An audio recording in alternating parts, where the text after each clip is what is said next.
Peace. It's your boy Killah B. I'm there with Slide in general. You gotta rinse, you gotta burn their asses up. Be right back after this song. Then the third angel sounded, and a great star fell from heaven, burning like a torch. Right back after this song. Then the third angel sounded. No escaping, popular vacation, overrunning bank statement, lacing on pavement. Say man, got a glizzle around the corner, woke up before performers, the time Warner born, a rhyme technique formed and farm, a swarm of pyrotechnic arms, flaming up the Dutch, the crush handed out and such, till my metal mouth clutch, I'm too sephardic for retarded, carry bags of harvest, brain be the largest, illin', react finger twiddling like some villains, foreign, with my haystay, keep away all naysay, nutty, that's payday, yet rock of age like Pele, even with these, ask Pompeii, sling around you dudes like Harambe, wormhole through Bombay, beyond where the top stay, hey, Oxray, hit harder than Parker Brothers, with my other crushes, names out board games, stutter, sound clearer, with more names, ferocious horse names, cyclic core, from the war, flow tames, hey man, that's an English river, squeamish to the liver, Phoenix to the river, remix will deliver, active action doses, the way Hulk poses, ultimate posterizing motives, when I like the right voters, fight the right moments, in fake star moments, no opponents, they poison in the stomach, like some rodents, poised to fly, potions brother, and rock weekends, like Usher, remove clutter, from Trump borders, and sending professionals on borders, on orders to bring back your freedom, y'all too busy, missing, like Liam Neeson, vanished without a trace, to outer inner space, fountain spouter with a race, to face the camp like Jace, who worship Vishnu, yo, rock cloak, robe, purple too, window, heard a fool, for cool points, sorry that's annoying, still reaching out to Christ for the joint, over the pig, who points, hey. Fuck that shit. Yeah, fuck those fools who use the food to waste lives of innocent. Have them repent and bow low. How about those? Taste sediment like egg rolls, hate clothes, but rockin' with fervor. Time to take the verdict from moving curses. Sons was Herschel. Better take back their hurdles. Find myself, rolls up like turtles. Folks step off like girls. Gear cats found, rip off gerbils. Dice disperses from winning purses. Thirsters, one of language, using human language as a bridge to Cambridge. Then invent new pavement like Vatican strangers. Into the door, strangers spoof. Evacuate time, cry out, dormant move. Or man shoot, syndicate late night, Fu Manchu. Alright? It fell on a third of the rivers and on the springs of water. The name of the star is Wormwood. A third of the waters became wormwood, and many men died from the water because it was made bitter. That's right, y'all. It's your boy Killah B, the goddamn Wishline in general. Got Witch I Burn their asses up. Y'all know this. We got Negi Springfield on the panel. About to tear this goddamn Torah type of house down. All right. Shalom, Killah. It's good to be here. Yup. Can I just establish one thing before I say anything? Well, two things. One, I want to say that I have nothing to do with the Lima anymore, no matter what certain people may say. And I consider it to be dung and folly. So that being said, I'm going to talk about it not as someone who believes in it. And secondly, I'm actually going to go into the genuine holy land or holy ground concept behind the temple man, or not temple man, but temple concept.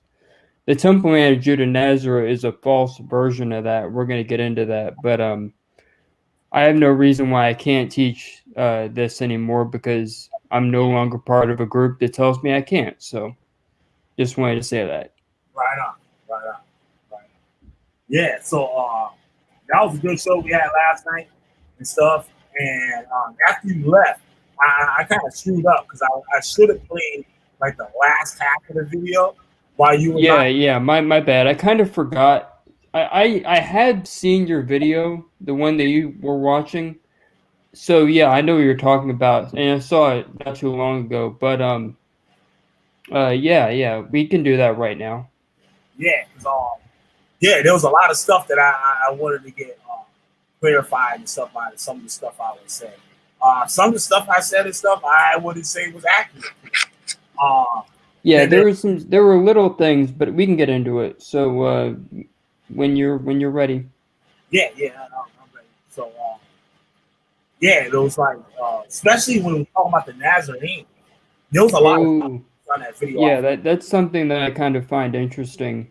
Yep. Uh, I have I have reason to be interested in that because I don't like Western Christianity very much, Yeah, but I do have a soft spot for Eastern Christianity. So a lot of a lot of the customs they practice come from the Essenes. yeah, So we can get into that. I'll explain, of course. yeah. How the first Christians, like the first symbols that were used like for Christ and stuff with pilgrims. Yeah, Like, yeah, I saw the whole thing. I know. Yeah, yeah. So, um, um, where do you want to start? stuff with Tamima. Oh, of course.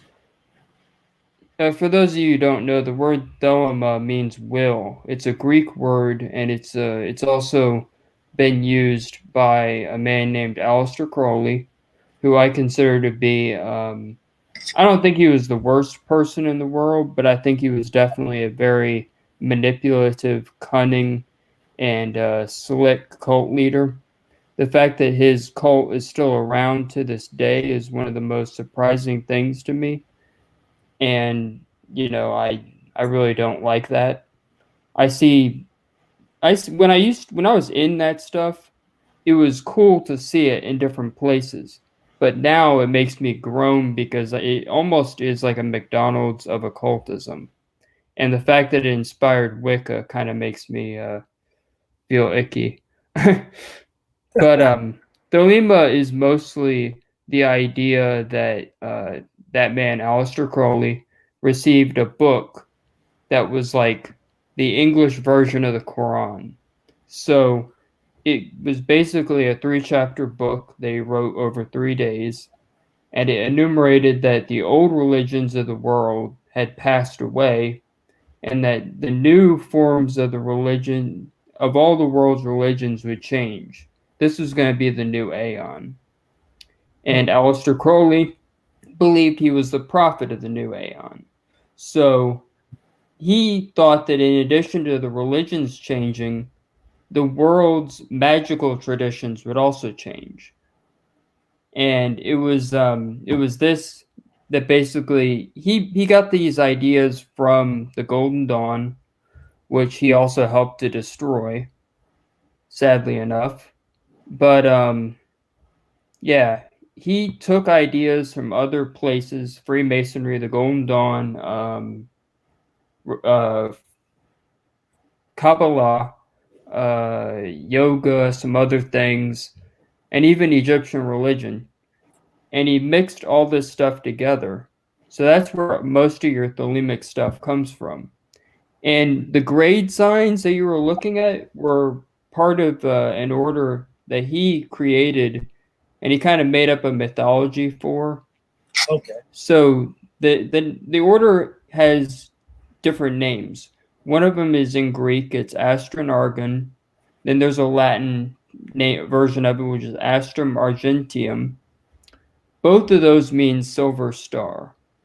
But what there's even one in Aramaic, Arich Anpin, which means long face. It comes from Kabbalah.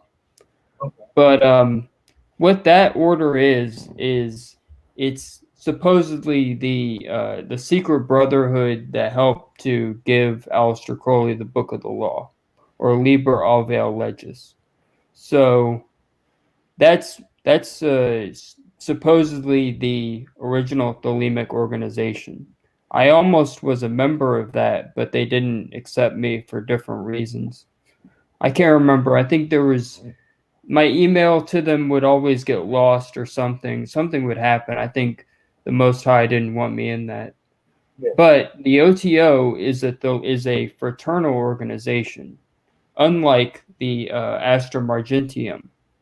So the OTO started off as a Masonic organization that people could join after they went through the first 3 Blue Lodge degrees. So, like any other Masonic apparent body, it's not technically Freemasonry, but it's attached to Freemasonry. like the Shriners, like the York Rite, like all those other things. So when you would join the OTO, you would join it as an extracurricular thing. Right. So when it finally became a Thelemic organization under Aleister Crowley's, once again under his new beliefs, because he actually brought it in and he convinced them to accept it. Except the guy that started the group didn't go along with that. So while that man was still alive, they were doing things the way he wanted it done. But when Aleister Crowley was there, he would do it his way. So it produced a really weird schism. But then that man died, so that made it a fully fledged Thelemic organization. So some of the stuff like I showed where I talked about like the representation of the numbers and stuff in Hebrew and a lot of that stuff. Some of that stuff I didn't show on that video. It was a preview video. You said Hebrew letters used as numbers, because that is actually what they do. They take all the letters of the Hebrew alphabet and they give it a numeric value. That's roughly what gematria is. Yeah, and how Judah uses the number 9. Oh yeah. He used to say that the number 9 stood for salvation. Right. Now the thing is, certain words can have different meanings based on how they're used. But the thing is, when you're getting it from a Black Hebrew Israelite perspective, they're going to twist the way those words are pronounced. And they're going to use modern words, but they're going to pronounce them in a different way than the modern Hebrews do, or the modern Jews do. It doesn't matter. They'll pick it. So they butcher it, even though they're using modern Hebrew. So it's really weird. But he's half right and half wrong. He's half wrong because he's using a weird pronunciation, but he's half right because there are words that sound alike. But I wouldn't trust him 100% about the number 9. And it being represented with talk, or like talk or whatever, and how I showed the I guess I wouldn't know what you would call those, like trestle boards or just like you know what I'm talking about. Like it'll just show symbols, or I guess for something for a ritual. I guess like I'm trying to get what you're saying, but they'll use these keys. They look like the Iron Cross. You say beads? T, like they'll use the iron. Yeah. Like there's different variations of the cross that you'll see, and that even includes the swastika. But the funny thing about different crosses is they have different meanings. Like the equal armed cross is the Greek cross, but what that also is that's the form of the so-called Hebrew letter, tau, which is originally what you'll see sometimes is they'll turn it into an X, but it isn't an X like that. It's actually an equal armed cross, and that's how the Hebrews used to write it. But then, thanks to the certain developments by the Jews, they changed it, or they put a circle around it. But the original form was, like I said, an equal armed thing. So that's the original form of it. The Latin cross is the one that, of course, brings to mind the crucified people. And then you have different variations on that, like the Orthodox one, which has the footrest on the base. Okay. And then the title up above the head, so you can see those two as like additional lines. There's so many variations on that symbol that it's crazy, but the thing is, it doesn't typically matter because they usually mean different things based on who you talk to, so you're going to get different answers regardless. This image right here is what I'm trying to. Oh, I know what that is. That's this is a magic circle, of course. But what it is it's got divine names, and then you can see that I know what it is, so I'm describing it based on memory. But there's a snake that makes the circle. Okay. That's kind of weird because the word Nakash means spell, or Nahash, it means spell or serpent. So that is an interesting element. But you see those 4 hexagrams, Okay. and then there's the pentagram in the middle. And that's different from the norm, because normally it's 4 pentagrams, and then the hexagram is above the person in their mind. You imagine all this. So you imagine the pentagrams and the hexagrams and the circles and everything. The T's that are inside the shields. Yeah. That's the Tau. That relates to the idea of Osiris slain. And I was saying that the tall also represents with the 9 too. So I mean, I don't know. I couldn't tell you if that's right or wrong, but I can tell you that ceremonial magicians make use of a lot of things. Yeah. Basically, what I was getting at too with the shield, and that tall representing the number 9 or serpent and stuff. It's the same thing what Judah was showing us. But Judah had a different spin on it. Yeah. And the funny thing about Judah is I'm not even sure about what this guy actually believes, because I've realized that he doesn't believe in the Torah at all. At all. I mean, it's so weird because I didn't notice it, but at times I would get little glimpses. Like I would see that this man doesn't follow the Torah in how he acts with other people. He justifies wicked behavior, in himself and other people. So he doesn't believe in the Torah. No way does this man follow the Bible. Yep. What up, man? What's going on? Y'all can keep going. I'm just chilling. Oh, hey, Chris, how you doing?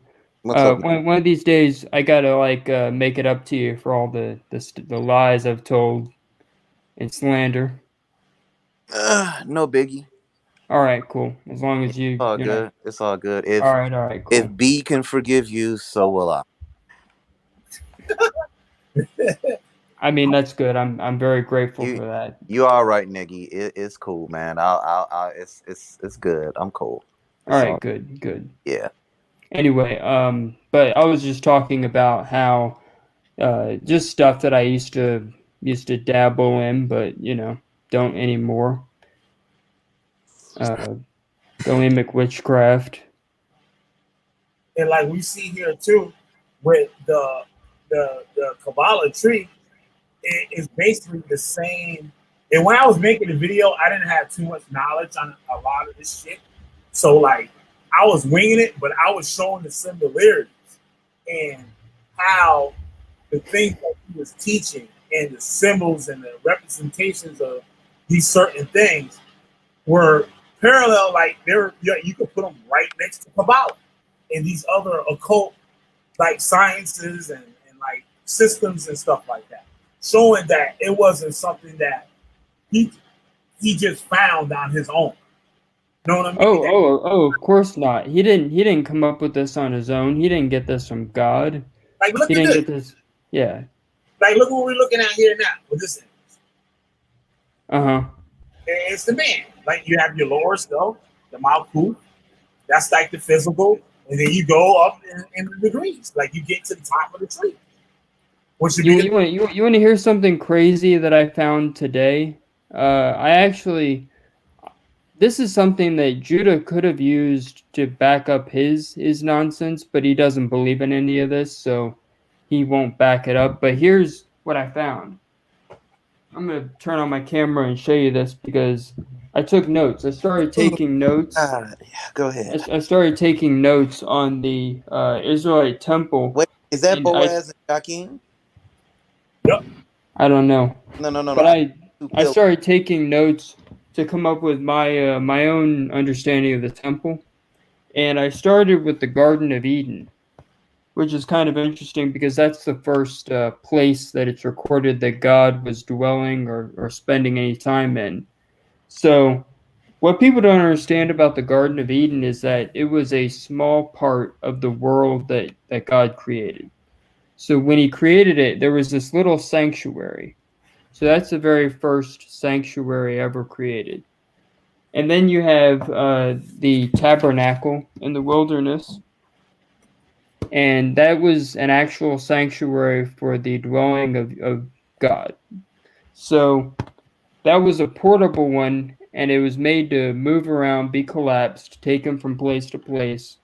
And then you have the temple or the Beit Mikdash, or the house of the sanctuary. And that's the one that Solomon built. So the way that Judah could have justified the Temple Man thing is I started looking at one part where it says when Moses approached the burning bush, and he was told not to come any closer because of the holy ground, and that's what stuck out to me. And here's the cool part. Here's the really crazy part that blew me away. The words for holy ground is Admat Kodesh. Admat. I looked into that word, and it comes from the same meaning. It comes from the same word root as Adam. So, Adam is man, primordial man. Yep. And then Kodesh is holy. So you have holy primordial man. Isn't that nuts? Yeah, I was just reading on that. If Judah wanted to, he could have used that as the temple man, but if he uses that now, it's too late. I brought it out. So The Lord didn't give it to you. so he can't use that. If he uses it, then I'll get him. Yep. I'm gonna make a video on that, but I just wanted to give you that little tidbit. I give up. Yeah, you prepared. Because these days I can't go by what someone else says. I gotta go by what I can find myself. So Right. Absolutely. And what do you think about his objective for teaching people what he was teaching? Here's what I think. I think he was hoping that people would take to it, but the unfortunate thing that I've noticed is that a lot of people haven't taken to it. Like, for example, there was a day that we were talking about things that he was claiming about Egypt. And then some people came on and started talking about gangs. And I tried to throw in some Torah stuff, but people weren't hearing it. They were legitimately ignoring that in favor of the drill music and gangs in Chicago and corruption discussion. Right. So they were ignoring the Israelite heritage, or what I thought was the Israelite heritage, in favor of something that was completely stupid, be it Egypt, gangs, whatever. That's what dummies do. So these guys didn't even know what a stone means in the Israelite symbolism, or quote unquote Israelite symbolism. Right. Because now it's all in question, but And the reason I said that too is what you just said. It's like it's not drawing in people, and the people that so-called are listening to it, you don't see these things, these great things being manifested in them. You know what I mean? Because it's not doing anyone any good if they're not using it. They're completely just ignoring it. Right. They only use it to put down somebody else, battle somebody in some scripture, which is totally ridiculous. Like, where is that anywhere in the scriptures where people are battling the scriptures? Like, Yeah. And you know what's silly? The idea that contending for the Torah means debating people. I don't believe in that. Well, can I say this real quick? Negi, when you were talking about people aren't taking on to his temple man lessons or weren't taking on to him, do you think because he tries to make something such as the temple man, which is very figurative and esoteric, and then when it comes down to the Bible, he tries to say it's literal, and people get confused when they see him teaching this, because then they're saying, well, is Solomon's temple real because you're teaching that it's figuratively the body or the soul or the mind, and then when you get asked how come Solomon's temple wasn't built like that, you think that's what it is because it's Well, let me figurative and explain literal? something. Let me explain how people can be confused. For example, if you hear something as figurative, and then you all of a sudden are thrown a curveball by someone all of a sudden talking about history, then you're like, wait a minute, which one is it? Because people tend to think it can be one or the other, but sometimes it can be a little bit of both, or it can be a certain kind of mixture of both. So I don't really argue about history because with some things it's No, no, not really I'm not worth talking it. about history. I was speaking about literal and figurative. Oh, okay. Yeah, I know. I get it. I don't really argue about the literal reality of something because for me it's not about the literal reality as much as it is the lesson being taught. No, Huh. no, I'm talking about you. I was talking about why they haven't taken on to Oh, okay. his. All right. The reason they haven't is because the way Judah teaches is somewhat confused. Okay. He's giving them something that's not even properly constructed. And plus, mystical teachings need balance. They need to be balanced with, a proper mindset. Right. Instead of like a 40, a Coke 45 or something. Like, Yeah, if you're going to be, you can't teach drink while drinking. You can't do that at all.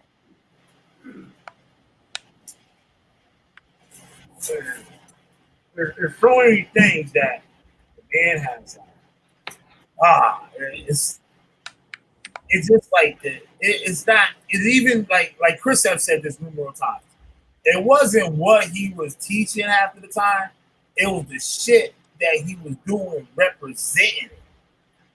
Oh And yeah. Sometimes the person can destroy what they're saying, so the words become secondary when their actions are making the words seem like you can't hear them. right, You know what I'm saying? Like if a person is saying something but doing something else, that's hypocrisy. yeah. And So, it's and crazy. that and I want to say this because there's a reason why I don't have any issue with there being videos on me because you were exposing hypocrisy, which is what you were supposed to do. Mhm. So when you were making videos about things I was doing, in many instances I was wrong. So I can see that now, Yeah. and I'm very grateful for you exposing that because it helps. It helps me. And it wasn't about getting at you for what you was doing. I said it many times. I don't give a shit what he did. Like, know what I mean? He can be Yeah, crazy. yeah. Man, I still don't give a shit.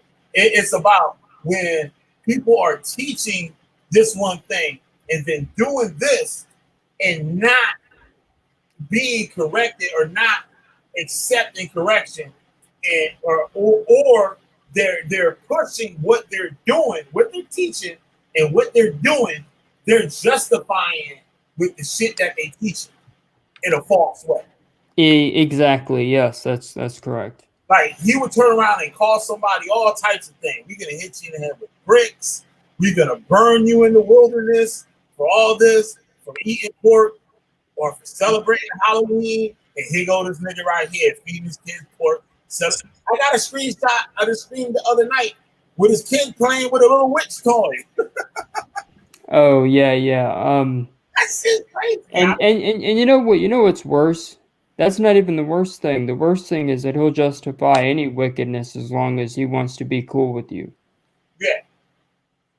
I Like, mean, it's like you wouldn't have nothing close to that shit. You ain't bringing a pork in my house. A little kid wants some candy at the store. I'm like, nope, little nigga, I ain't buying you that shit. You know what I mean? You can get these, I'll buy you these. I'll buy you one of these. But you Well, ain't buying that shit. You're gonna have to get a job if you want that. oh yeah. But it's just so funny. Um, it's sad. I mean, it is. It really is, man. It really is. And it goes for the other Israelite groups too. Because like what Tom said the other day, right? He was like, SOJ helped me, got me a Torah. So I feel loyal to all these motherfuckers. I'm like, yo, so if somebody, you homeless, hungry, and somebody gave you a sandwich and then asked you to spot for them while they go murder somebody and shit, you would do it? That's basically what he was saying. I'm like, yo, this nigga crazy. And for a Yeah, man, yeah. It's so unfortunate because with Tom, he's someone who's had a lot of life experience, but he right. could still be suckered in. So that's an example of how it could affect anyone. Like when he first got it, he went fucking bonkers. He was going to his family members and shit, cutting them. I'll cut you with the sword. And I'm sure he was doing it respectfully, like I guess. But like, you know what I mean? They go out all out and then start pushing this thing as fact and say, "Oh, you're gonna die. Most High gonna kill you if you don't change your ways." Oh yeah. That's the manipulation tactic. And Of course, there was even a thing I saw where some guys were saying I was gonna get hit by a car or something. yeah, that's the main Hebrew Israelite thing. The Most High hits you with a bus. Yeah, so I mean they were saying that because some YouTuber got hit, so they were saying, "Oh, Negi's gonna be next. Watch out for what cars." have you really ever examined his mind? Have you ever like really took time, like, because I know you were with him out of all of us the longest. Have you ever really taken time to, like, when you was with him, were you ever really trying to figure out what's going on upstairs with him? Uh, when I first saw Judah, the first video I ever saw was about the Moorish Science Temple, and that kind of got me interested. So the next video I saw was him saying that Kim Jong Un was the greatest freedom fighter of all time, and I thought he was kind of crazy. And then the next video I saw was him teaching the Temple Man thing, and I thought, wow, this guy is using the Bible to teach occultism. So maybe he's a little bit crazy, but he's crazy in a sort of interesting way. And then I realized he was part of the Black Hebrew Israelite thing, and so I started figuring out what, if he was going to be a racist like all the others, like he is now. Of course he is. He hates That's white exactly people. where I was getting ready to go with it. Do He you hates white feel like, people now. and let me put my headset on. Do you feel like because of what do you feel like he's a zealot in some way? Judah he's a zealot in a way, but he's also willing to justify anything as long as he wants to be cool with you. Okay, I got you. Okay. All right. That's all I want to ask. I mean, that's just him. He'll do anything in order to justify you as long as you and him are on good terms. The moment you turn away or decide you want to do your own thing like I did, everything will go out as far as, you're the worst person in the world. Did you see the video I made where he called me basically a pedophile? No, I didn't. I don't really look at Judah's videos like He that. I can't really he watch more than basically 5 minutes of said it. and he also said that I'm everything else that is evil and wicked in this world. So he Hmm. thinks I'm into Thelema and all kinds of other stuff, which I'm not. But Do you think he? I even told that guy that I put that stuff behind me. I actually had to denounce it to the Most High. I put it away. Right. Okay. So he doesn't believe me, but he should know because I messaged him that day. Okay. It's all right. What do you feel that to be for this thing that you were trying to push? to be successful and to actually do what he said it was supposed to do, or what he was aiming to do by teaching this certain thing. How would you have handled this with people following you, willing to learn what you're teaching? What direction you would have gone in? That different from what different from what Judah Nazareth direction he would. Okay, just so I understand, you're saying if I was in Judah's shoes, what would I do differently? Yeah.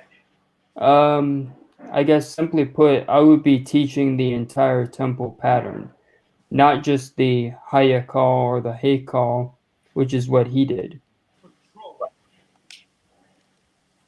Because the Haykal is the part that he showed as being a person, like a shape of a person. It's the part that contains the holy place and the Holy of Holies and the priest cells. The temple is much bigger. It's actually it's everything on the mountain. Because if you read his favorite verse of Ezekiel 43, verse 10, you read the whole mountain is holy, because it's the conception of the Torah as an internally applied thing. Right. Because you got the inner court, the outer court, all these other places. I mean, there's so many things that Judah ignores when he's teaching this because he's focused on the Hayakal. There's the lavers, the brazen sea, which pours the water into the little basins where the priests wash. That's an important element. You can't ignore that. You can't ignore the fact that there's a wall around the entire compound, which goes back to the Garden of Eden, the hedged, protected sanctuary. Well, let me ask this, Negi, was Solomon's temple literal or was it figurative in the book? It's mostly figurative because Thank you. It's described in a way that you could build it, but it's also very figurative. And I don't worry too much about the literal building because there is no temple now. So we have to worry about the speculative temple. Right. Well, what I was asking is when you guys talk about the temples on the mountains and the tabernacles and all things, if you're familiar with the teachings of El, which are Canaanite teachings, the first thing you will learn about is, in fact, that they were a lot of those were Canaanite teachings. Those were dedicated to the Canaanite god El, where they built the tabernacle on the mountain, so on and so on. Mm-hmm. You want to know what's so interesting about that? The fact that it's that it has origins in pagan cultures doesn't even diminish it, because in a way that kind of shows that something can go from being a pagan idea to having a different context. So it still get the same results at the end. Yes. But wouldn't that contradict what the book says about pagan cultures then, if it in fact borrowed from it? Actually, no. The funny thing is when you change it, you change it's like, how you have water, you freeze it into ice. It doesn't chemically change when it becomes ice. But physically it's the same thing. Yeah. It's the same thing on a molecular level. They're just not. It's different. You know what I mean? But what I'm sitting up there saying is, so that means it's the same thing. That's all I'm saying. Yeah. That's all I'm saying. So the Israelites were Canaanites even when they became Israel. Thank you. That's all I've been telling everybody. So I mean, yeah, that's why we have no conflict, because I agree. I can say that, no problem. Yeah. So when we're looking at the Israelite practices, because are you familiar with the Babylonian priesthood? Are you familiar with them? I mean, we can talk about it. Well, a lot of these traditions that they have, in fact, come right out of Babylon or Babylonian trade. I mean, I'm very familiar with Zoroaster, which that's not Babylonian though. That's not Babylonian. No, what is Babylonian? That's Persian. Zoroaster. Okay, yeah, because interestingly enough, though, that actually came out of what would be the religion that also gave birth to Hinduism. No. But we're getting away from. Yeah, we're getting away from Yeah, it, but yeah. yeah, What I yeah, was yeah. just talking about. Yeah. Babylon was an interesting civilization because at times were they polytheistic? Yes. Many cultures are polytheistic. Okay, so they Monotheism were. is relatively new. Yeah, yeah. So what? Tell me about the Babylonians. I'm curious. Well, this is where you get all the practices such as Passover from. This is where you get your 7th-day Sabbath from, right from the Babylonian priesthood. Those priesthoods, that a lot of that stuff did not exist inside of Israel until after the 7th century. This is when they begin to get their laws and things like that. Like the story of Josiah is very key in the book, because you see Josiah, he pretty much, this is where the book of the law comes from. It comes from underneath the Persians, from the Persians. So there is a synchronism there. There is synchronism there, but what I'm stating is most of the rituals come right from the Babylonian priesthood, because they were there. And you know, I find that very fascinating, and it doesn't change anything for me, but No, I'm not trying to it's change it. I just no. like to, yeah. Yeah. I just think this is interesting, but I'm just in a way, what it does is it kind of makes it. For me, I kind of see the Israelite culture as being a higher culture. How? Because it's like when you develop something new, it's like an innovation. I mean, I guess that's the way I see it. So I've said that before with certain things, saying like with say like things started in Egypt, right? People say all this stuff started in Egypt, but as it went on, things progressed and things got tweaked, and things got better. Like what they was doing at one time, 200, 300 years down the line and shit, they might have been doing shit just like how it is today. Like you got. But how do we take a culture from somebody when we're talking about ritual? We're only talking about ritual. How do we make a ritual better when its inception? When put it like this: if you take a pagan concept and you make it your own, and then turn around and say the pagan concept is in fact evil, but the origin of the ritual that you're practicing is in fact pagan. It well, comes from pagan ideology. That doesn't make sense. here's the funny thing. Me personally, I don't consider the pagan stuff evil per se. Me neither. I'm a pagan. And the funny thing is, neither does the Torah. The Torah says the other nations have their ways, and that's perfectly fine. They're not meant to follow the Torah. But it condemns them. Yeah, I see that, but the thing is, it's wicked. I don't share that same view exactly, but you know. Okay, so you don't. Okay, I don't want to be contentious with you right now, but I'm a little. Yeah, it's fine. I'm not. I don't want to even. When I left Judah, I left all that fighting stuff behind. Yeah. That's what I'm saying. I'm not trying to be contentious. I'm just trying to see if you see what I'm talking about. You understand? I do. I understand what you're saying, and it may not make a whole lot of sense, but as of right now, that's what I have to work with. Like what y'all was saying before, like all this shit is basically, when you boil it down, it's the same thing. But I see what Chris saying, like the Bible says it takes all this stuff from it. It's new, so it took things from it, or borrowed, or adapted, or adopted, whatever how you want to put it. And then they demonize some of the original sources. Correct.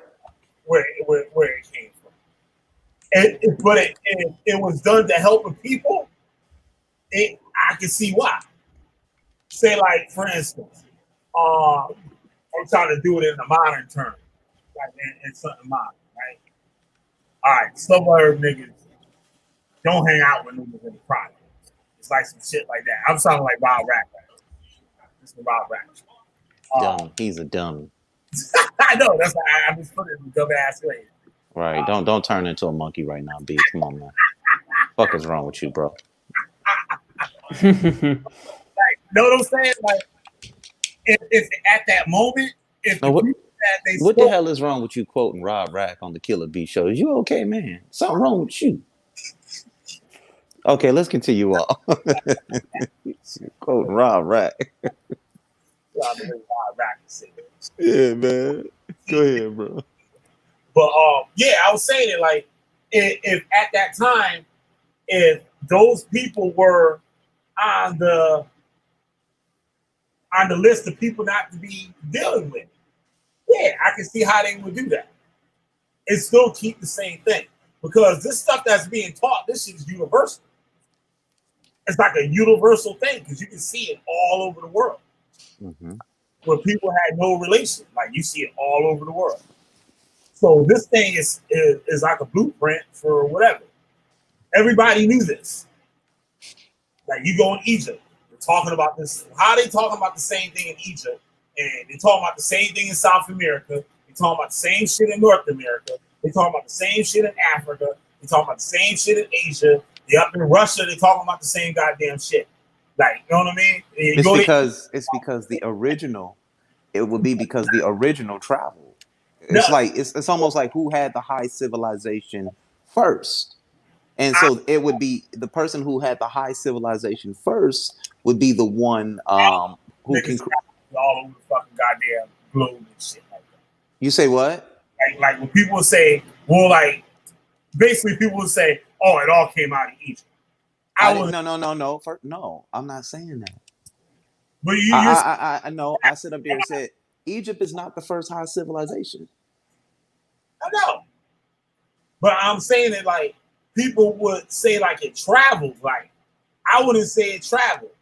I believe most of these motherfuckers was created where the fuck they at. Well, but when you go into culture, when you're dealing with culture, right? You deal with language, you deal with writings, you deal with ritual, but right? So when you see a Phoenician script over here in America, and you know the Phoenicians wrote it over here. You say what? They ain't find none over here. They found it in. I didn't say that they did. What are you talking about? Okay, all right. Go ahead. I'm just saying they ain't found none over here. But when they found it in Brazil, they ain't find that shit wasn't real. Oh, it wasn't real. That wasn't that wasn't what they call paleo. They found over there before Christopher Columbus got over this bitch. Okay. Ain't nobody crossed that goddamn Atlantic. Okay. Ain't nobody got the proof that to say that they did. Well, they got the writings over here. It's amazing that those writings are here. Well, right. That's what they said. A lot of people said those shit ain't real. And why there's only one. So because when you deal, hold on, because when you're writing on rock, that's a form of terraform. So of course it'll dissolve in a day. And if that's the case, if we're using that example, then we got to say that about everything. We got to say, oh, everybody else who wrote like that, it's over with. Because why it ain't erased over there? Remember, when you're talking about Africa, you're talking about a dry climate, so it was able to survive a lot longer. Over here, it wasn't. Because you're dealing with you deal with climate change over here. That's why those tombs look the way they do still to this day. Nobody said them niggas came over. I'm not saying no niggas did, B, but what I'm telling you is, how is it that it's over here? Because some niggas made that shit and put over there and said that's an artifact. Man, get out of here, man. Name one that. This is an interesting discussion, but well, I'm not gonna do that because he's creating a Scotsman's what's it called fallacy right now. I'm not doing that. No Scotsman, no true Scotsman's fallacy. Yeah, like no, I'm not doing that, man. Part of me does want to go on my own channel and make a video, so I got to go do that.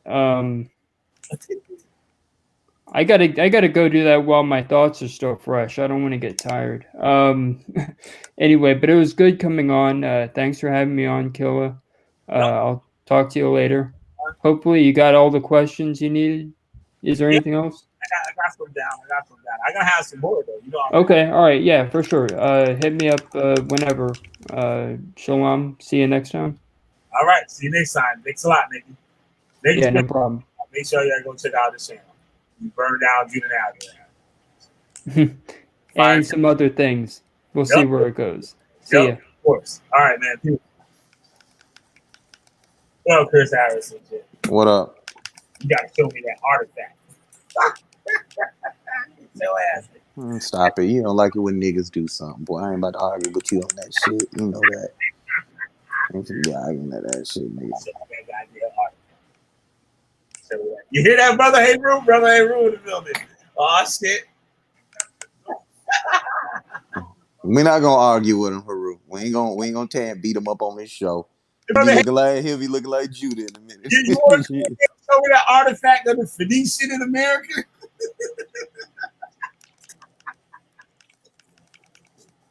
You want to come here and show me that artifact?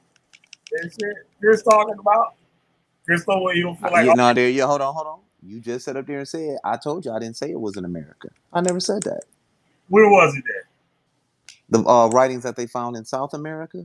Yeah, okay, South America. Yeah, nigga, America. Okay. I said ain't none of them niggas been over here before unless Christopher Columbus and them and shit brought their ass over here. By then, the Phoenician writing system was they wasn't even in use anymore. Was no damn Phoenicians over here pre-Columbus. There was no Phoenicians in America pre-Columbus. That doesn't make sense because people were over here pre-Columbus. I said there wasn't no damn Phoenicians. I said the Phoenicians wasn't over here pre-Columbus. That's right. Hear that, brother? Hey, ruin shit. Set the date, yo. Set the date. Trying to get the belt. What up? Oh shit, there. What up, yo? What up, there? Oh shit. You said what up? Giving all praises to Judah Bass, the five chef Gary Armstrong. Oh, damn. Niggas is really on this motherfucker head. Yo, Chris, have you been seeing what be going on with Kanal? Nah, I don't really keep up with Kanal like that. Bro, you think the shit I be doing is crazy. Nigga.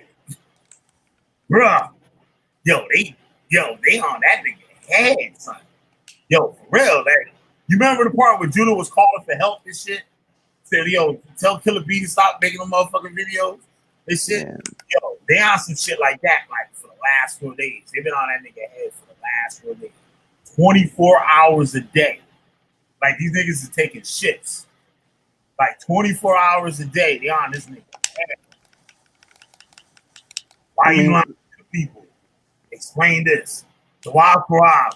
Why you ask for this little 14-year-old girl's phone number? Yo, got receipts, all that shit, yo. This shit crazy. Them niggas putting them niggas addresses in this shit. Like, yo, we coming to your crib or not? Motherfucker, we can knock on your door. All that shit. All shit. We got Brother Heru up in here. What up, Brother Heru? Big Daddy Heru? What's up? What's up, Big Daddy Heru? What's up, man? Congratulations. What's up, man? It's been a minute. Yeah, man. It's been a minute. But I mean, hey, you know, I'm always just listening. I like the conversation. Chris, we'll take it easy on the brother. Yeah, I'm not gonna kill him. Man. But I want to say one thing though. What Brother Killah B is talking about when he's saying that there is no evidence of anybody being over here, and they came up with the exact same concepts. You can see the similarities and the polarities, and he says without contact is it was a theory that they came up with was called universal knowledge, saying that people could come up with the exact same concepts without having interaction or influence from another race or culture, right? This is almost like an argument from ignorance. It's like, well, I can't, you know, the evidence isn't there on both ways though, right? On both ways. It's like, I can't exactly show you can't show me that somebody was here, and I can show you evidence that people may have been here, but that evidence can possibly be strongly refuted, right? But what we do know is based on certain similarities, there has to be some type of, you know, there's a correlation, but correlation don't equal causation. But when you look at certain people, like from Australia. You would say that the people from Australia, the original indigenous people from Australia, have very similar cultures to that of Africa or South Africa. And you would say, well, they had these people, you can't show that link between those two continents or those two land masses. But yet there's evidence that the original Australians actually came from Africa. And they're saying that some of these people were some of the original peoples that was in South America, and then went up the landmass from South America to Central America into North America. Because we know that the Native Americans that we call Native Americans today aren't the original people that was on the North American continent. We know this. So the thing is that brother Killah is saying is that, well, show me the Phoenician that they were there. Well, maybe it wasn't Phoenician. Maybe it was another pro-Canaanite, African, I don't know, thing. That's why I say it's a true Scotsman's fallacy. That's why I said in a spiritual sense. But it's not even in a spiritual sense. We're talking about spiritual systems, right? Spiritual systems at a time that may not have been written down, based on, you know, advancements and maybe, you know, their social structure.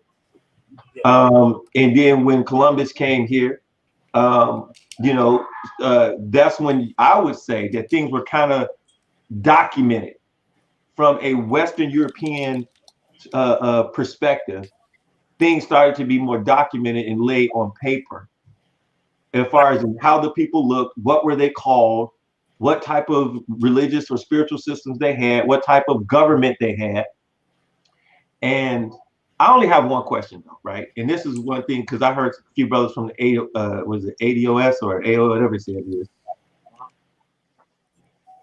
Those explorers mentioned black, or I forgot the word. I think they said people from Africa or similar people like Africa, whether it was artifacts or the people themselves. Now, and the thing is saying that they say that, well, no, they got that wrong because there were black people in the South, and that's what they were talking about. I find it kind of ingenuous to say what somebody else actually said. It's written down that they said these are black people similar to the spearheads in this of Africa, as if they didn't have the cognitives to write down exactly what they saw, when everybody will agree that they probably were one of the greatest documenters of history. But they also say, no, there wasn't it. That's very simple. Just like you take all the land masses and put them back together. You know how they see how they all split? Well, that was Pangea. And the problem with that, the problem with Pangea is that there were no people living during Pangea. That's proven. Okay. So maybe all the motherfuckers was created on the other side, like I said before.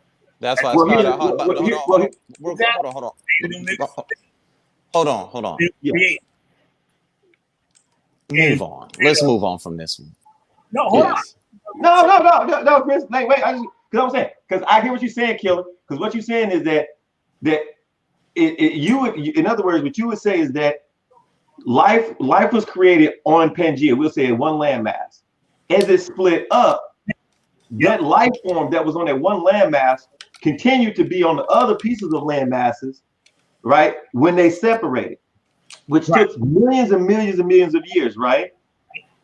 Now, here's the thing. Now you're saying that two people on two sides of the world look at and two differently environmental things come up with same concepts of spirituality, even though the environment is different. Possible, but I was looking at the what you were just talking about before. I was really getting at the color of the people. How you said how they came over there and said they were black people. I said, but look at where they're at, because you know that Indians on the East Coast are probably darker than the Indians that were on the West Coast. But here's the thing. Now we're talking. But here's the thing, though, right? Now what you're talking about is tone. You're talking about pigmentation. But when you see a person who sees a black person, dark, right, different shades, and I'm giving you that. But even at that, a person who traveled along the west coast of Africa, right? Because remember, they used to travel down the west coast of Africa around the Cape, around the Horn to get to India. Right. These people who have been exploring Africa have been well versed in or knowledgeable of traditions and culture, somehow go somewhere else, see a person just because they're dark skinned, and then claim that that person who is now somebody who they see on the other side of the world, don't recognize that their culture is different, don't recognize that their clothing is different, their dietary, their diet is different, their spirituality is different. We can at least say, you know, that they would know what they've seen because they had experience before they came to America. They traveled along the west coast of Africa, all up and down. So they would have had primary and firsthand accounts of their culture. They would have known just based on, not just based on color, based on the appearance and culture and dress of those people. They would have known that, oh wait, these are the same people that we've seen over here compared to, oh, when they went to India, okay, before they got to America, they went to India. The Indians over there were dark-skinned people. There were dark-skinned people in India. Why didn't they say they were African? Why didn't they make that mistake? Why didn't they make the same mistake when they went to Asia? Because there were dark-skinned, black, burnt people in Asia. They did not make that mistake. But look at where they went to the Middle East. There were black, dark-skinned people that were in the Middle East.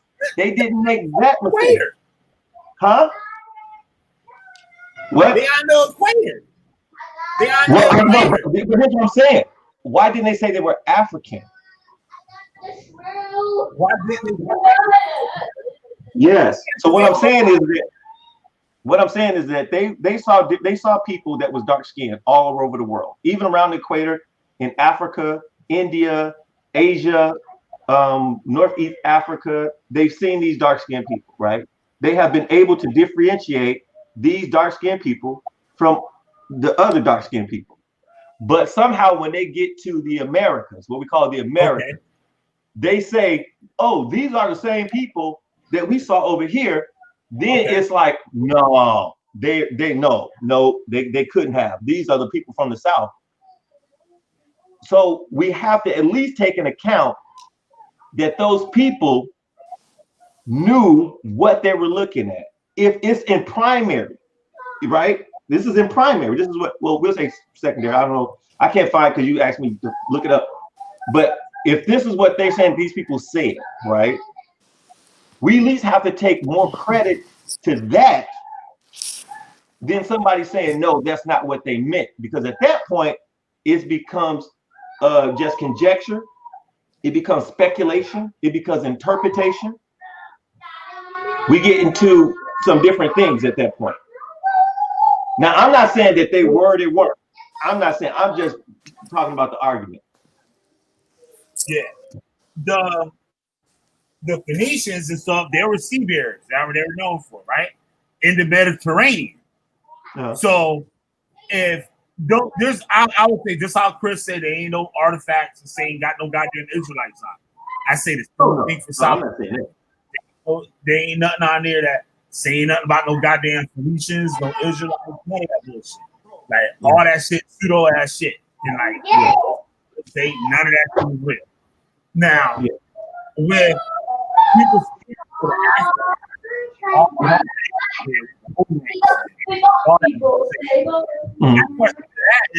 how the fuck they get there? Did they swim? Because you look on the west coast of Africa, they still hollowing out trees for boats. If you go to the west coast of, hold on. If you go to the west coast of Africa right now, they have modern civilizations. Yeah, they have popular civilizations. I'm talking about looking at the people that was there. Yeah. Well, here's one thing. Here's the thing that here's the thing that I would challenge you with. There was a gentleman. He was white, who had the same argument, or somebody presented the same argument to him. He made the boat. He made the boat and sailed over here, right? He made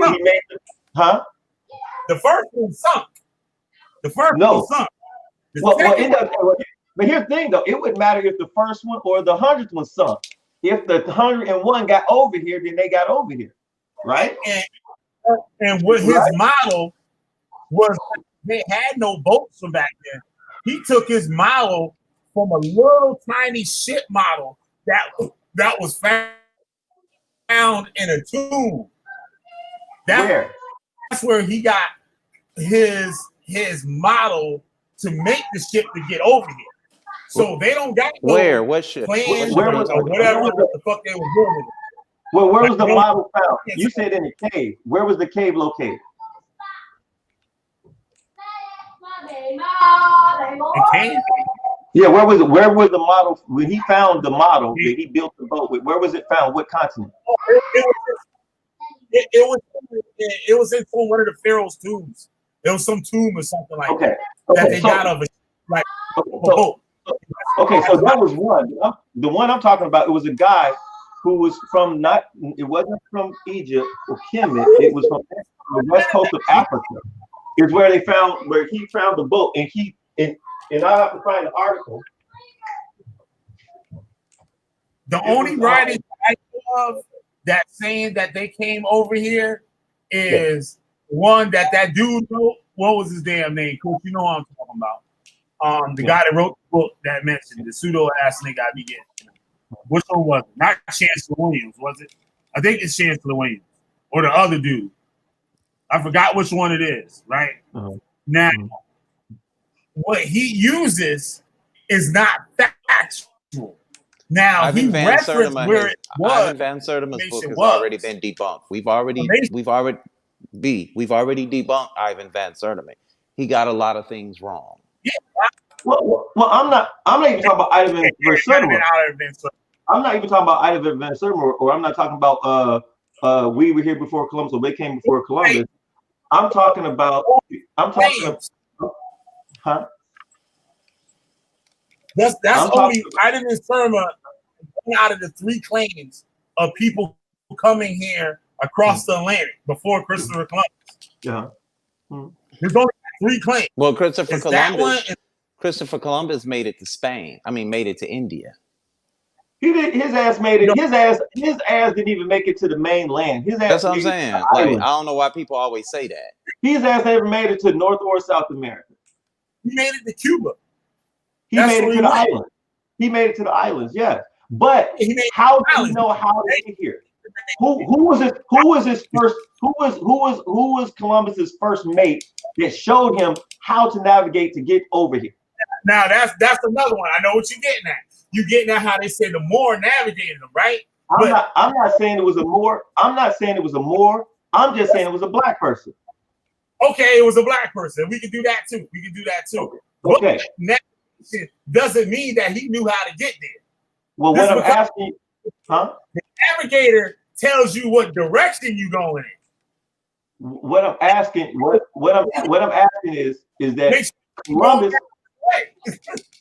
Right, Columbus was looking for. Look, he taught him. He gave him the sea routes to get here. All right, wait, whoa, B, wait a minute. Why are you so quick to jump on every time I say I ain't even got it out yet? I'll just be quiet since I can't say nothing. I'll just be quiet. Never mind. All I'm saying is this, right? All I'm saying is this: before Columbus came to what they call the New Land, right? There were already talks about people coming to the New Land. This new land that they're talking about, the Europeans, the Spanish, wasn't the first people. There were already talks about people being over there.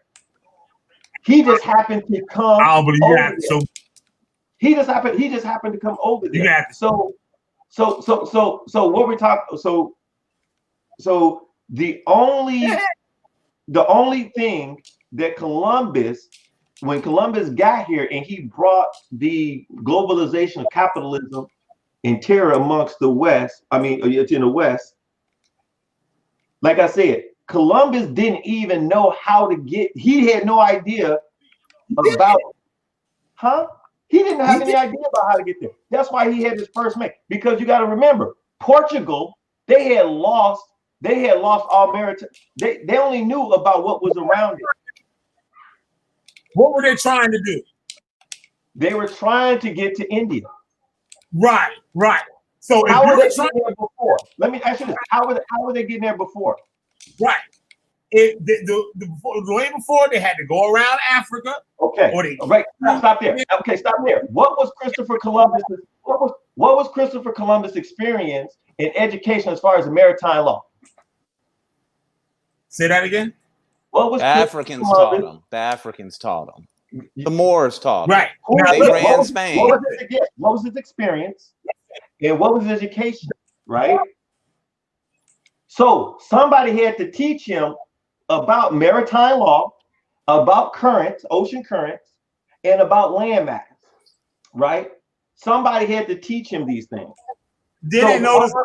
All I'm saying is this: the knowledge of the West did not come. The knowledge of the West didn't come with Christopher Columbus. Just like they got this thing that says nothing is discovered until a white man discovers it.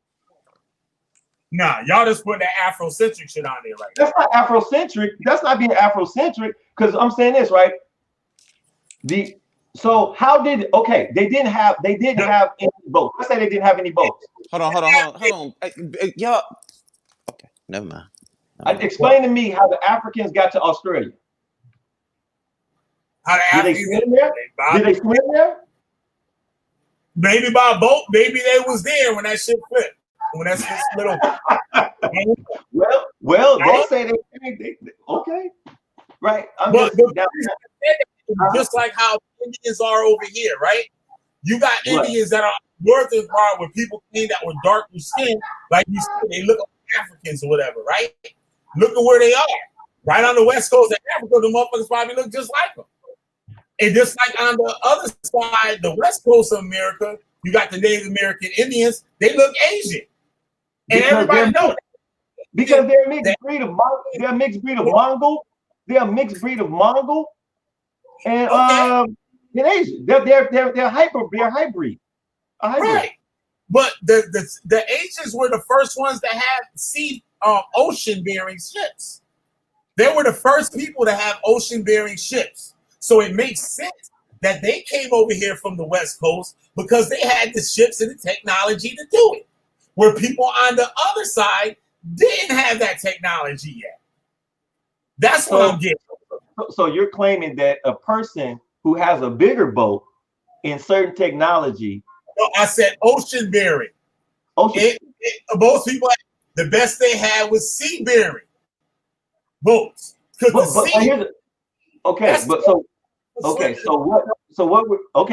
So what is required to have a sea bearing boat versus an ocean bearing boat? However you build the motherfucking boats to be able to go down the waves. You know, you see Hawaii, it's shit. The motherfuckers got like goddamn 50-foot fucking waves and shit. You can't have any old boat in the water like that. You gotta have something for winds and all that stuff. There wasn't until a certain time that people had boats that were good enough to sail the oceans. Like there were people that had boats that could go from island to island. They was doing stuff like that. So how could they go island to island? What was the conditions, or what was the conditions of the ocean where they could just travel island to island, but they wouldn't be going on for the like Hawaiians? They had them boats with the thing on the side, for the weight or whatever. You know, I forgot what to call it. Like they was able to travel to other islands with that. It all depends on what your water is like, what the water is like, the wind, and all types of stuff like that. Like you just can't just take a boat. Like I live on the Sound, like right. I can't take a freshwater boat on that motherfucker when it's tide and coming in and going out. Right. Your ass is drown. Right. So you say when it's tide. So put it in the ocean. Put it in the Atlantic. My ass is drown. Right. So is there any condition in the ocean which would be conducive to a smaller, I ain't gonna even say boat, but a smaller vessel that could take somebody that you say we'll say a sea boat, not an ocean boat. I'm just using. Is there any conditions ever during the seasons where a sea boat could be conditioned to go on the ocean to travel the Atlantic? Any type of season? They said the first Pacific Ocean. They said the first ones are like in the Pacific, and the Polynesians used to go from island to island. They had stuff that could take island to island. But you have to look now. You got a landmass in front of your water. Know what I'm saying? So it's like you got I don't know what the right word for it is, but the water move a certain way. It moved different. If you got an island here and an island position here, you might have where Josh, like for instance, Josh, right? He'll show his camera. He lived like on the moon, right? And there ain't no waves. That shit like flat water. Right. Okay. Okay. When you go past this little point, you get waves. Okay. So what you're talking about? It all depends. Right. So you're talking about an ocean that has huge waves or wakes, whales, monsoon condition. We'll call rough water is what they call rough water. Right. It's rough. Waves that are smashing inland, big high tide or low tide. Right. So yeah, I go out. So you gotta take all that into consideration. Right. And that's what I am. And I'm saying so. Would you say that there is no time along the west coast of Africa where ocean conditions are conducive for smaller vessels to travel on the ocean? No, ocean, like on the west coast of Africa, the ocean is like fucking crazy. That's one of the best surfaces of the west coast of Africa. That's where all the big waves at. I get it, but what I'm saying is that is there any conditions, or I mean, is there any time during the season where the coastal conditions are conducive for those what you call sea-bearing vessels to travel on the west coast of Africa across the Atlantic? I might would say maybe the sea or something like that. I wouldn't probably say that. This is just off the top of my head. I don't know source or shit like that. Right. So what I'm saying is this: if a person, let's say you're right, and they've been traveling, because this is all conjecture, which we're talking anyway, right? They've been traveling, they've been doing it, they've been wrecking, right? And then they notice that at one particular time during the year, after thousands of failure, that this is one time where the water seems to be the most conducive, because once you get out of a certain area, the sea tends not to be that rough unless there's a storm. What you said, it's those wakes coming in. It's not really about getting into the ocean. It's about it's not on the ocean, but it's getting to the ocean where those high waves and stuff are coming in. So if there was a time period or a what we call a door where the those tides and stuff wasn't as rough, where they could actually get onto the ocean, then it would be possible, and we're talking a possibility, not anything concrete, they could get out. So to say that a boat, their boats, which weren't as big as the other boats or wasn't built with the same technology as Europeans, couldn't have made it or made it seaworthy, is maybe impossible, but not probable, improbable. Because once you get on the ocean, unless there's a storm, then as long as you get past that period, you can't. And what they have seen is that they was navigating these currents, like which current would just take you straight over to this area, right? They would say, okay, this part. So I'm one of the people. I'm not trying to claim that the Africans did everything on the west coast in South America, Central America, or even North America. But what I am saying is that there could have been, or most likely have been, influences from these cultures that they amalgamated or assimilated into certain civilizations or even just certain just tribes. And I'm not gonna discount that Africa wasn't there before Columbus, because like I said, there are records that says that they said, hey, these people were these people. And it's not them saying that it wasn't those people. It is other people coming back and saying, well, we know that there's black people that was from the South, and that's the people that they were talking about. But that's not what they said. That's like me saying, oh, I saw some people over here, and they were the people that I saw in California. The exact same, they the same people I saw in California. Look at the clothes, they built, the shoes, everything is kind of the same. It's pretty much the same that I saw over here. And then somebody coming along and said, nah, that's not it. That's those people that was north of him. That's my only contention about when somebody says, well, those people weren't there, because the people who actually reported it got it wrong. That's it. What's up? I want to take back my thing about where that guy, his name was Paul or something like that. His name was the dude that made the boat that crossed the Atlantic. Yeah. I want to take that back. I believe he got his idea or for the boat from an actual drawing that was in Egyptian. Oh yeah. I mean, like I said, it was a drawing, and I think people try to say that the Egyptians traveled to from the Atlantic.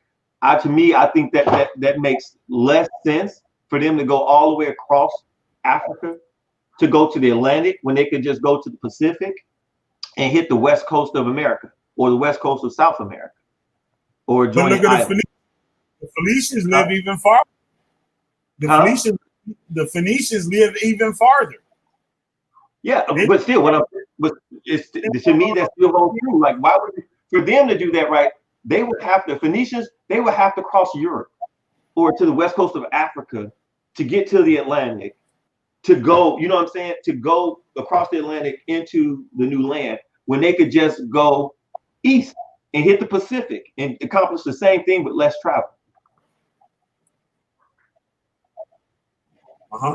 To me, that sounds more logical than for them to have to think about the supplies that they would have to carry across the land to build the boats, to travel across the west coast of Africa, the manpower that would take, the resources that would take.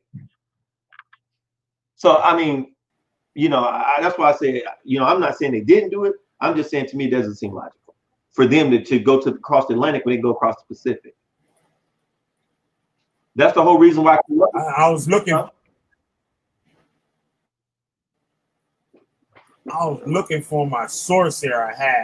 I think I did a video on it anyway. I did one too. I just can't find because I actually did a debate on that shit. And I can't find. Let me see if I can find it. The guy. I was on Black Jesus Minister shit where you ain't gonna ever win a debate. These motherfuckers will tie you and everything else. But where is it at? I had it. The guy. Let me see if I can look at my shit. Bible.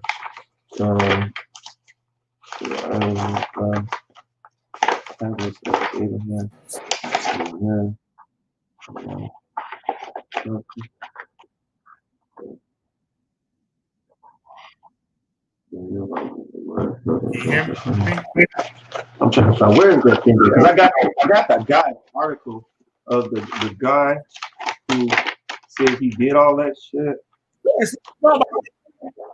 You don't want to let me sit out there and talk shit. Huh? What? Saying, you can hear me or not? Nah, Chris said 3 black men on the panel. We can't even talk. He said, man, bye. Yeah, we can. And do that all day. Do that shit all day. Your ass over there all day. And we up on here and we talking. Ain't nobody arguing. We on here talking. Shit, ain't nobody out here arguing. Ain't nobody was out here arguing. Not You're at here all. talking. I said, don't ask if no artifact, no damn Phoenicians in no South America. That's all I said. Shit. He would be, wouldn't he? He'd be quick to correct somebody on that shit. If somebody was talking about the damn Bible, he'd be quick to fucking correct the motherfucker and shit. Now I'm telling you, there ain't no one on there. You can set up the debate. But like they said, the Chinese were the first to get to the actual Americas, and they came in from the West. And I guess maybe the Indians worked their way to the East. I don't know, right? But and being where they at, they might look just like the African niggas or whatever. Fuck, I don't know. I ain't no scientist like that. But and maybe more that way. And Columbus coming later, or those people could have been created on that same land. I don't know. That's just like saying, oh my God, that a cat went all the way across the goddamn world. Like we got different cats in all different parts of the world. Does that mean they all come from one cat? Did they all come from one cat? You like, you know how well, we know that there's many species of cats, but all cats have to come from one parent. Now, how they got across the from one landmass to another landmass? A lot of the species were introduced from hybrids. But how a tiger became a tiger and got to India from African and I don't know. I mean, the only thing I can go with is on that thing is evolution, adaptation, gene transition. Do you think they had to start from one central place? Do you think what? Do you think that the animal had to start from one central place? The animal? Yeah. Or anybody, like birds, whatever, any living thing, had to start from one central place. Like I think that. I think that that well, let's see, one central place. I think that everything has an origin. From one central origin, like say, you mean like we'll just use cats.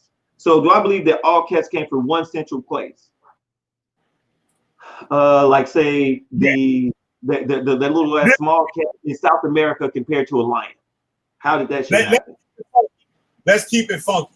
Say like we into some crazy Egyptian like dude or whatever, right? He telling us everything came from Egypt, right? So we like, nigga, the cats came. He said, yup, the cats came from Egypt. So, that's the center of the earth on the Nile, the equator, and all this shit, right? Does that mean that cats started from Egypt and then spread throughout the rest of the world? Or could it have been the cats, these different species or whatever, could have started in different places? That's almost, if you go with animals, you might as well go with plants, saying the fern started in one country and that shit moved all over the world. And saying that in the creation and how the world was created, whatever happened, who knows? I don't know, you don't know, right? All these plants pop up. Did they had to all start in one little place and work its way out? Or these things started over here? These little things might have started over here. You might, the canines. Canines might evolve from something that was going on over there. And then the canines could have evolved from somewhere else. Right. But the canines over here had a different twist to them. Had something else unique to the ones that were over here. Know what I mean? Not saying that everybody came from one spot. Like just giving the earth itself being the perfect place for life to be created. Why would it have to start in one spot on the earth and not the whole earth? Well, I would say this. I think you make a good challenging point that I think that's really hard to kind of, is even the logic in it is kind of hard to refute. My only explanation would be is when we start talking about plants and animals, we know that plants and animals are a lot older than man as far as how they were. So if we start talking about, like, say, when the planet was, now this is me kind of like, oh nigga, you backtracking now, right? But if we go back to to the Pangea, right? And when everything, all species was on this front, right? We know that there were plants, there were animals, there was not man at this particular time in period. And let's say that it all broke up, right? Now, if you're an evolutionist, you would have to say that the same Arthropithecus, or whatever, for Homo sapien happened to be on the landmass of each one of these continents or animals, right?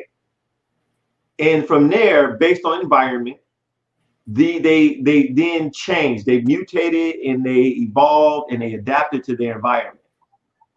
Now, that's how I would explain, because we know that the feline, the canine, the reptile, these species of plants and animals are millions and millions of years older than what man is, and we can trace them kind of to a Pangea.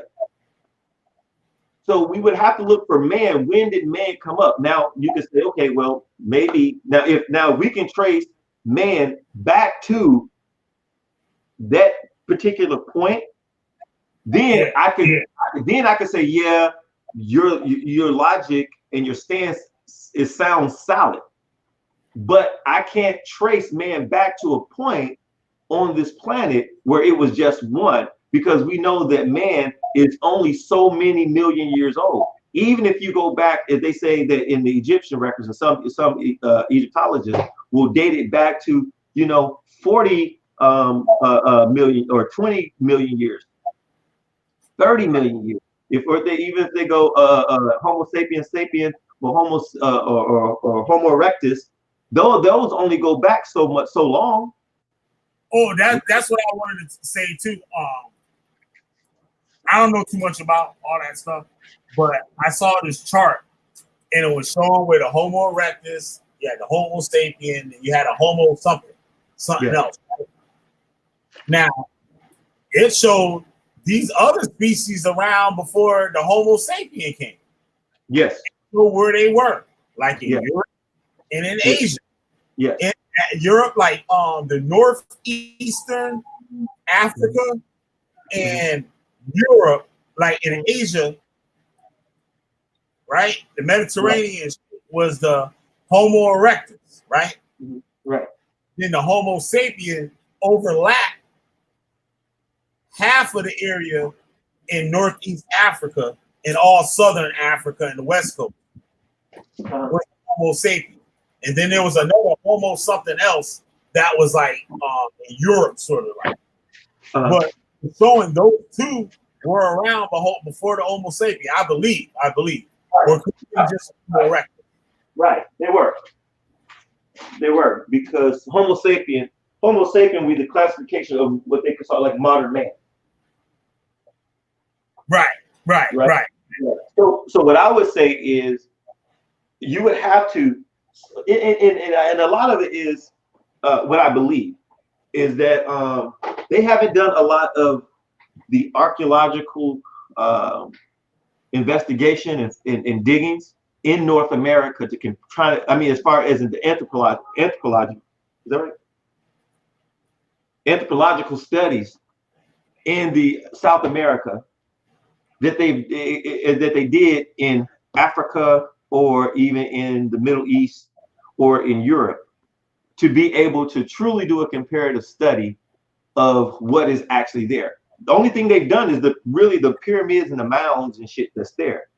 But as far as the people, some people say, well, I found a bone that was older than Lucy, right? So that's what they'll say, or something like that. I'm not saying it's true, but they'll say something like that. But the digging that they've done there is a fraction of what they do in Africa or what they do in Europe. But, until we get that, we can only go on the study of what they saying. And there is no like human that they found that's older than anything east of it. But yet they'll say they found a mound, right? That's older. They'll say, I found a mound that's older than anything that's in Africa or anything that's in Mesopotamia, right? But they'll never tell you they found a person that was older than that. So, I mean, that's a good, I mean, you know what? I would, you know, I mean, I personally, I wouldn't take you up on the debate. Like, show me something about the Phoenicians or somebody, the Egyptians were over here. I wouldn't do that. I think that's a shoehorn. I don't think that's a winnable debate because I think you go lack a lot of evidence when it comes to that. Because you're talking about a particular or a specific group of people instead of just saying people or a person were here. You know, I have to broaden it out for you, for me to have a shot. I ain't said Chris could probably take the debate. Maybe he'll win that. You know what I'm saying? He's a more skilled debater than I am. He does a lot more studying than I do. But I would have to broaden that out. You know what I'm saying? I can't let you hang me with my own loose and tie it on my neck. You know what I'm saying? I can't. Yeah. I can't do that. Right. And you good at doing that. You tie the rope and tell him, go put your neck in there. It's all right. It ain't gonna go happen. Try it on. Try it on. You don't need that chair. You don't need that chair. Yeah, you don't need that. Yo. You don't need to stand on that chair. Oh, go ahead. Yeah, but like that shit, it's crazy though. Like, nobody really know half this shit, yo. Nobody really can say like what and stuff.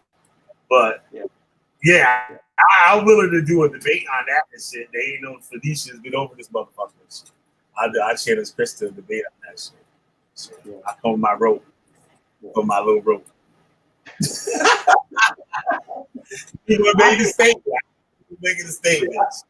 Man, I think that a lot of the contention that comes from Africans being here before Columbus is that when you're Afrocentric, you claim a lot of the stuff that people did over here and claim it as Africa, and that's where the contention goes, right? Instead of if you say like, oh, people were here and they share culture, but this was them, no one would argue with you.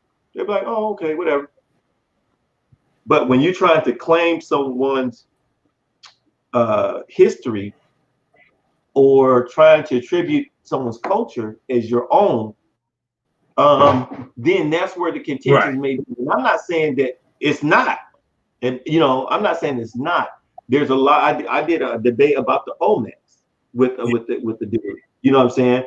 And in my research, what I found out is that first I found there was a lot of text in there, like Aztecs, Hotecs, a lot of it was a lot of motherfucking text over there. As they were traveling south, it was kind of like Africa. The land is big, so if you fought somebody, you just moved south. There's a lot of area. But as tribes were moved south, they said like discoveries found that there were whole civilizations that were just vacant. They were abandoned. They were empty. And people would just move into these. So where did these people go? And who were these people? With mounds and temples and pyramids and all this other shit. And then people like, well, what happened to them? Like people say, well, what happened to the Olmecs? People say, well, some people say they were gone. Some people say they're still there. But the most consensus is that where did they go? We don't know. Just like the people from in Mesopotamia, the Iblim, I think that's what I'm saying, Iblim people, right before the Sumerians got there was a civilization that was already there, or a people that was already there, and they just disappeared. Right. Maybe they were aliens. I don't know. Maybe the fuck they were Anunnakis or some shit, some leopard people, people. You know what I'm saying? Yeah. But it's what we talk about is Killah is scary because three quarters of the earth is surrounded by water. So that means that we only see 1/4 of what the earth was. Its history is you know what I'm saying? There's only 1/3 of the world in which we have any type of knowledge or deep knowledge or experience with. Right. We don't know exactly how water shifts. We don't know exactly how land masses rose. We you know what I'm saying? There's you know what I'm saying? We don't know what's below the depth of the ocean where man can't really go because it's unexplored. There's a thing we don't, and that's not me getting pseudo. That's a fucking fact. We don't fucking know. Yeah. Absolutely. What if a fucking earthquake happens and some landmass pushes up and a big ass landmass the size of Texas or small as Rhode Island pop up and there's all this fucking monuments and shit that we never seen before? Yeah. We don't fucking know. Yep.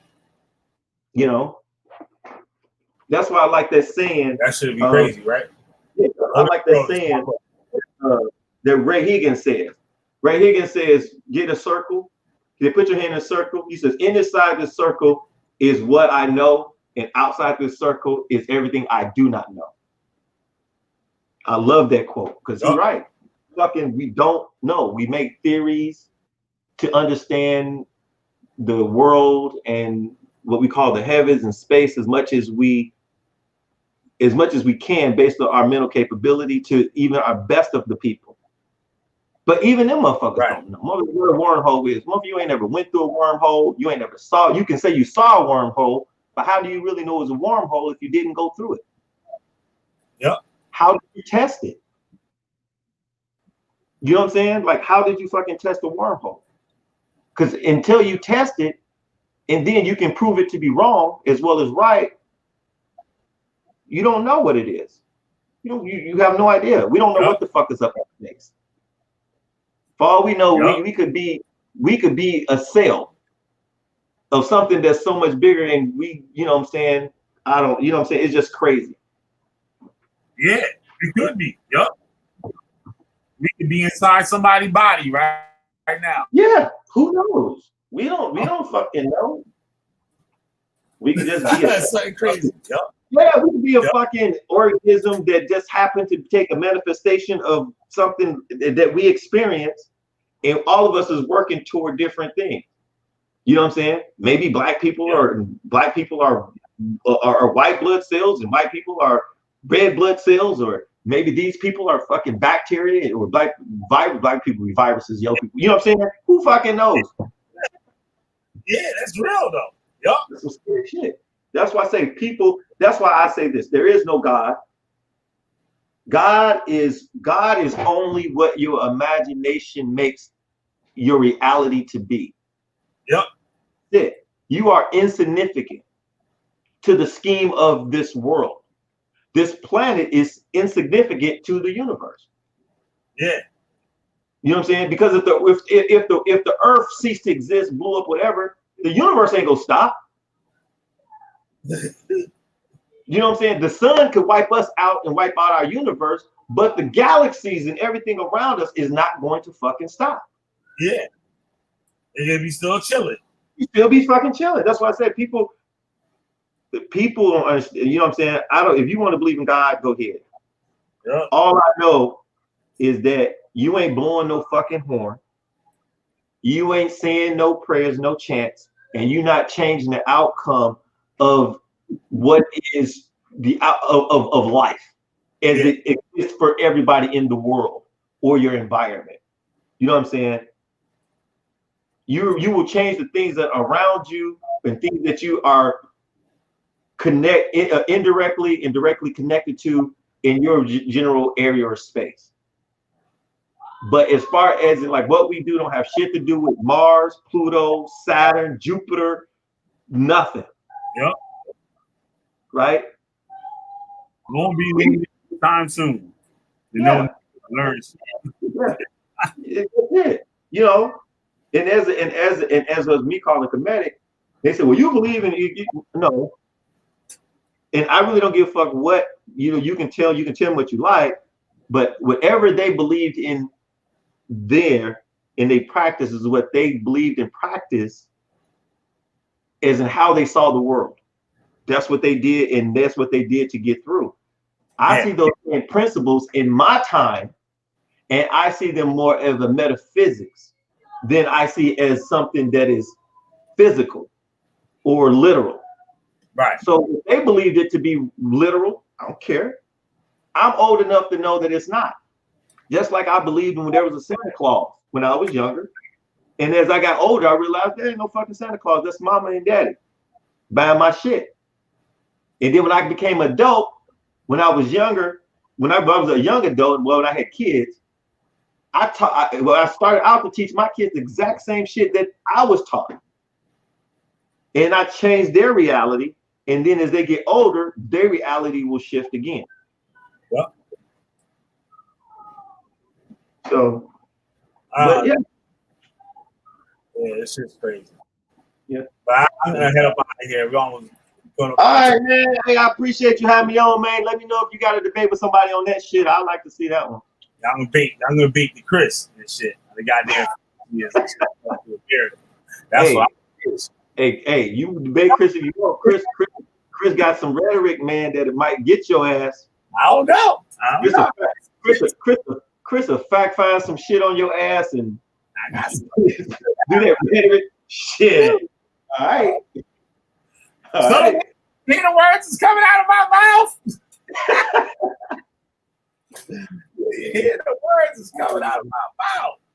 I hear you. All right. Yeah, man. But thanks everybody for coming on. You Hate Rule, Chris and Negi Springfield and shit burning down the goddamn house once again. Yo, what do you think about that shit? Negi Springfield, the cult. Man, I was shocked. Negi said that he ain't with Judah no more.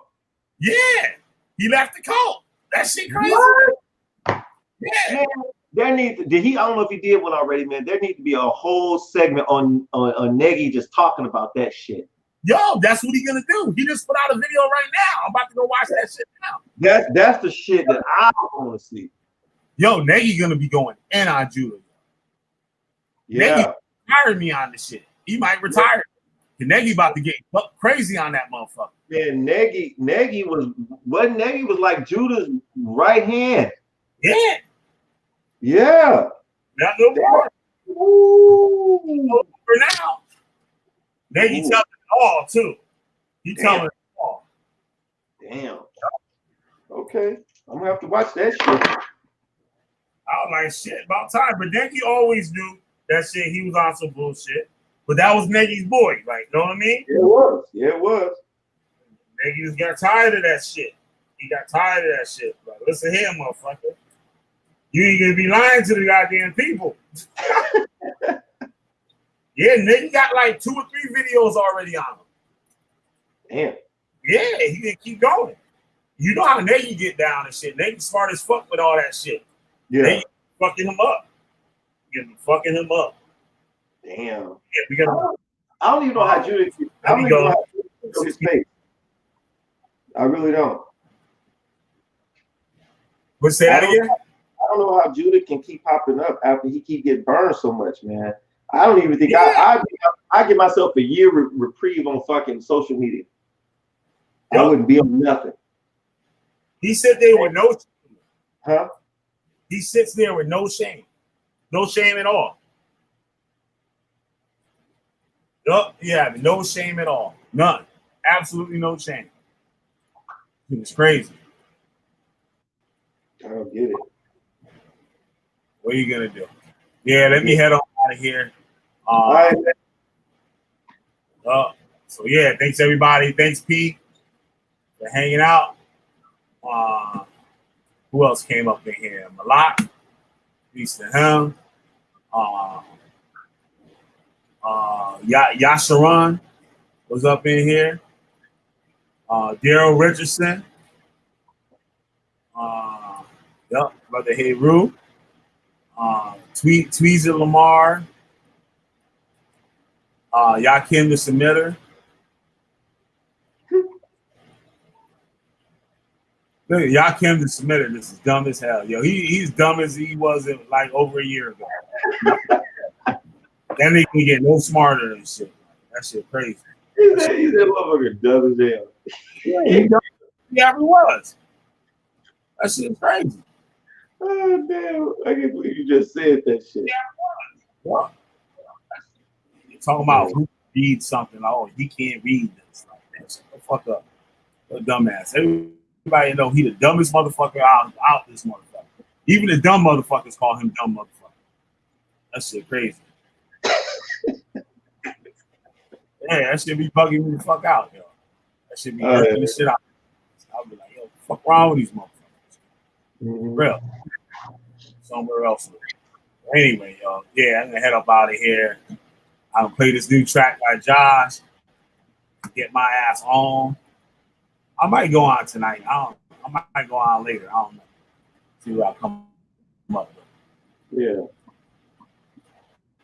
I got a whole bunch of Judah Natzarah clips and shit I want to put together. Like all these little short little clips and stuff. I want to put them all in one video. Take some time to do that shit. Man, hey, before you go, man, Chris, get out of here with the Josh joint. Man, Chris is killing him on that video, man. Say that again? I say, man, I'm just looking at they doing the post debate for they showing the scores from the post debate that they had this earlier, and Chris, man, is killing his board, man. He's killing the board, man. I thought Chris was debating no more. That's it. That nigga said he wasn't debating over there no more. Who, Chris?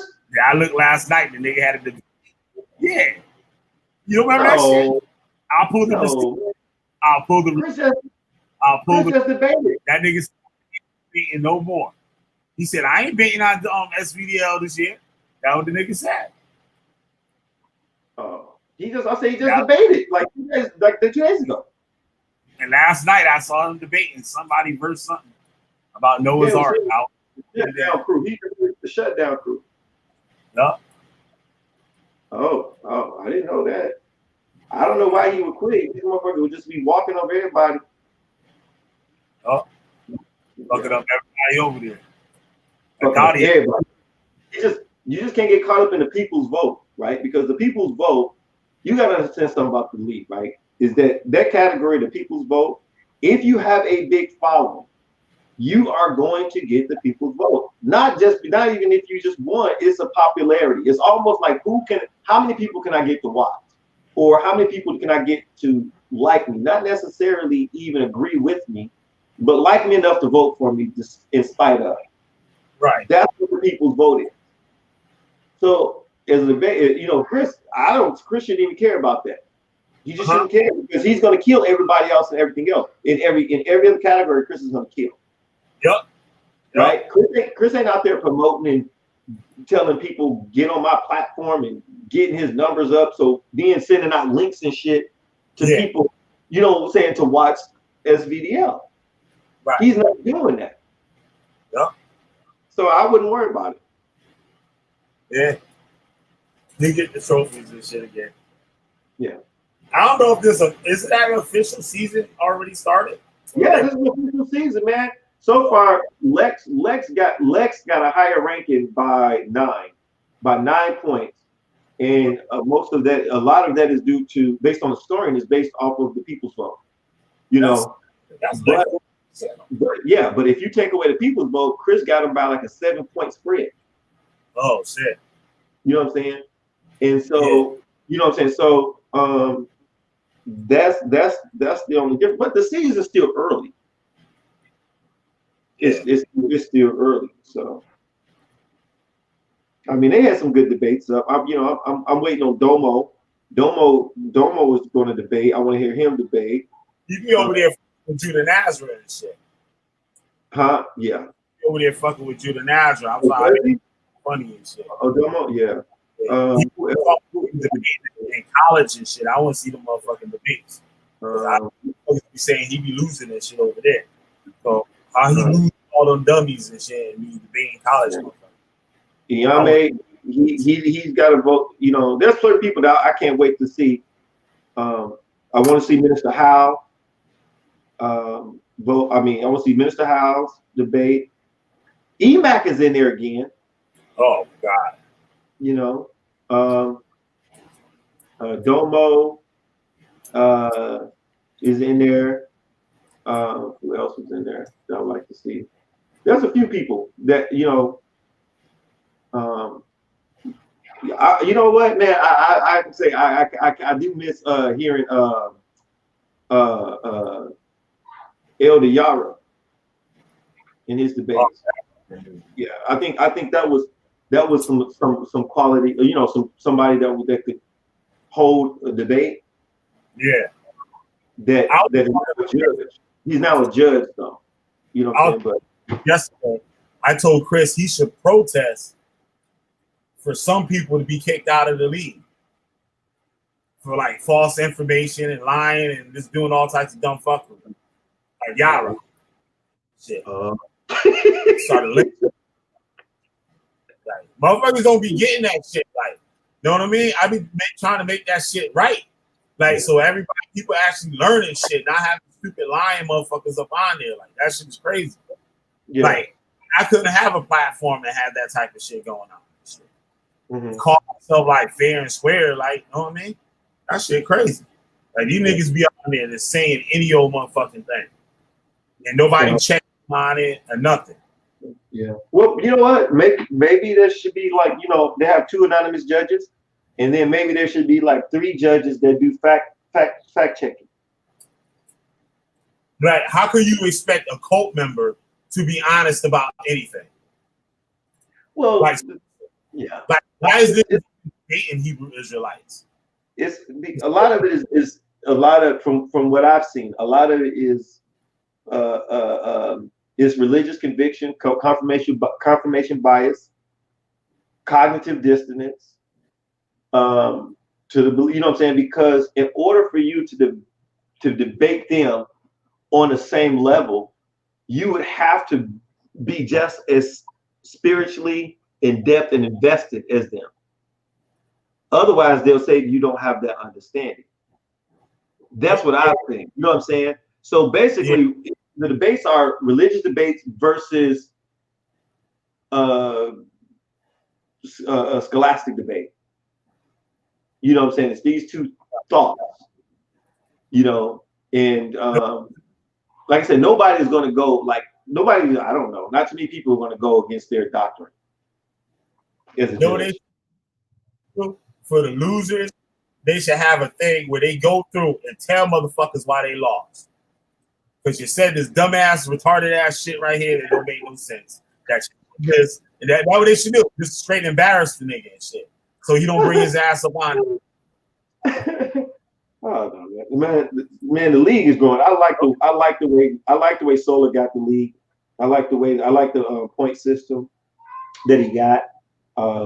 Like I said, I think people put too much emphasis on the debaters do put too much emphasis on the people's vote. I think like the only people even debating is Chris. That's it. Like there ain't nobody debating. Like they don't got no debaters over there. Like Chris, that's why Chris is winning everything over there. Like that's crazy. He's supposed to already have motherfuckers for Chris to debate, not the same stupid motherfuckers that he debated last year. Like, know what I'm saying? He should. Sotomayor's supposed to have a whole another lineup of motherfuckers to compete with fucking Chris Harris. Like straight up, you should have somebody totally different on the lineup, not these same dumb motherfuckers. Like Name's cool and shit. I like Name, but that shit with him and Judah Nazareth, that shit was retarded. I was like, nigga, how the fuck is you letting Judah Nazareth shit put your ass in pickles and whatnot? Like that shit crazy. I don't be getting that. That shit be fucking me up. So I was like, I can't watch that shit. I can't do it. I can't put myself to watch it. Yeah, you know what? One thing that I with the league, because the league is growing and it's going to a point where he's getting a lot of debaters that are looking to get in. That he might have to create a separate league for new people who haven't proven themselves.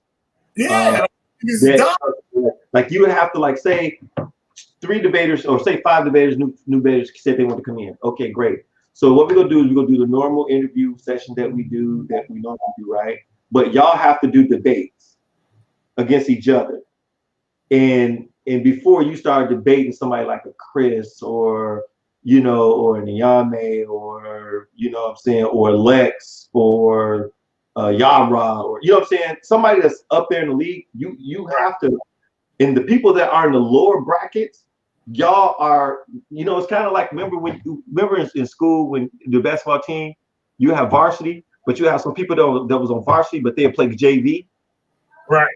Those people need to start sparring more with those people and get their level up, get their level of scholarship up. Yeah. And then start moving them up to leagues. You know, another thing that I think they could do is start getting two people to debate, and they don't pick the topic.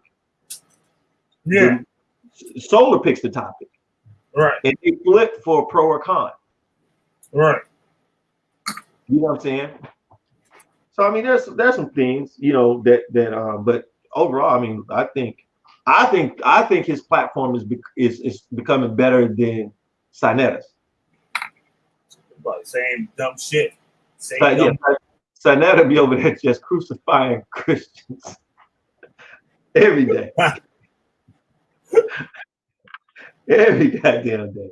He be getting their ass. Like, you know what I mean? They really do. Like, it's like, nope, niggas don't want to work, debate, nothing better.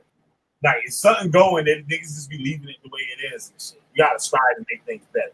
Like, you know what I mean? Yeah. And that's what I hate to see black motherfuckers do. It's like, just be content with the same ghetto bullshit that they got instead of striving to make things better. Yeah, some of these topics that they debating, those should be debated by new people on that lower level. You know what I'm saying? It should be like somebody that's new and inexperienced, like, you know, did Abraham exist or some shit like that, right? That's kind of that could be a lower level debate unless you bring up new information. Like that. Noah's Ark is one of those things where, you know, because it's been debated so much, unless you have some new information, you can't debate it because you're just regurgitating the same information. I don't even know how that shit even happened. Yeah. Like, I wouldn't even took that debate. I was like, yo, that's retarded as shit. Like, that nigga shouldn't even be in the league. The nigga who came up with that shit shouldn't even be in the league. Yeah. To come up with a debate, that's shit crazy. But I mean, it's still at some point, and that's me backtrack a little, is that it's content, right? Because you never know what somebody else is going to bring in the debate as far as information. On Chris' instance, them motherfuckers didn't bring shit. Like, you can destroy that shit in 5 minutes. Like, that nigga shouldn't even have anything to talk about after that. Like, there shouldn't even be no discussion, no debate, nothing after that. Shit ain't real. Yeah. Like, everybody know that shit ain't real. Like, science, everything. The niggas that claim shit, they lied about the shit, and they already got fucking witnesses. A motherfucker saying them niggas never even mentioned that shit to me. And like, you know what I mean? That's just some lying shit. Yeah. And then look, like, you know what I mean? It shouldn't even been on the chart for you to be in the debate. Put it like that. Fuck insulting the motherfucker and shit and come up debating the shit. Well, but then again, it's a debate. But then again, Killah, it's a debate. It's about rhetoric and it's about persuasion. It's really, and with the information you got, it's not really if it's necessarily, it's not necessarily if it's true or not, but more of your argument. Can you persuade the judges that your argument is stronger than your oppositions that there was a Noah's Ark? Even though they might not, right? For even judging it. Yeah, but then you still gotta listen to the argument. You know what I'm saying? The judge be like, this is some dumb shit, but you still gotta go through the formalities and listen to see who has the best argument. Yeah, I guess you're right. Yeah. Yeah, I guess you're right on that one. You gotta be on that one. Yeah. So, but man, let me know, man. Hit me up again, man. Next time you get on, man. I've just been on here. This is the Killah B show where we be burning motherfuckers up. Sometimes the flame get a little bit too hot. Shit, I got flame retardant shit on right now. But stand by here.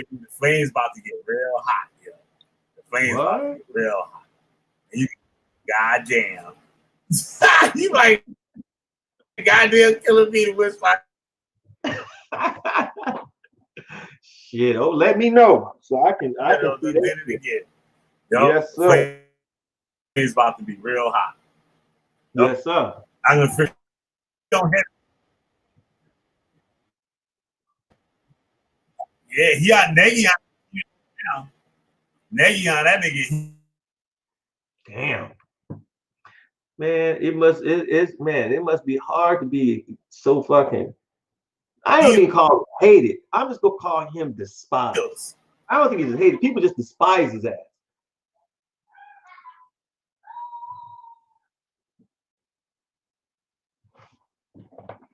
Fuck out of here and shit. Play this new Josh track and fuck them on out of here. Thanks for coming out, man. I appreciate it. Yes, sir. I'll catch you. All right, man. Peace. Killah B, the goddamn whisper general. Yeah, that's right.